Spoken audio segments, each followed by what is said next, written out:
The next poem is a poem that I wrote for a friend of mine, actually when we returned from Paris. His name is Steve Florczyk. It's called Grace Rituals. And there's an epigraph from Stoneback, in which he writes, "But in all things, if you do not perform the ritual, you will not come to know the ecstasy, the grace that it promises."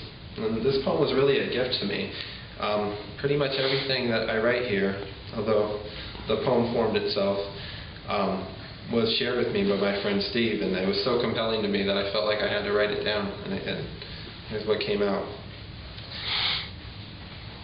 Your mother asked you to polish his shoes after the wake.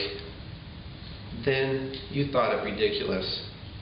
Later, you smoked Marlboros in the backyard as the dusk fought the kitchen's lights pooling on the lawn's fresh dew, a shimmering against the evening redness and the onslaught of night. And you knew each time her shadow made its slow pass through the crossed frame that the soul is a blackening thing, as the desert night without a moon, that it was the signature of all that is lacking, our presence in the light, eternal, soon.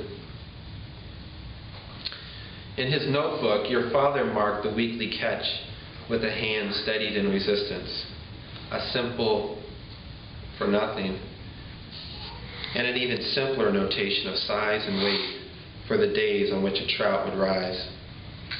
Your mother gave you the notebook with his fishing gear and a box she was going to throw out, years later after you'd fished the point for 3 days, knowing it would be your last time with him there on the lake. You told me how you trolled according to the wind, and then how you beat the oars back against the current once it had blown you close to the shore. Your father's old trolling motor had been ruined when your brother used it in buckets of waste he was converting to biodiesel fuel in his kitchen.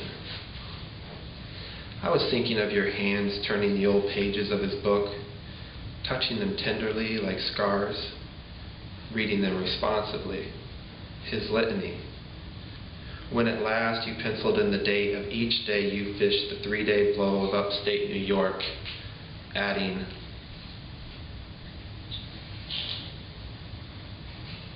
at the end of the book, thinking of how nothing is ever lost before you closed it.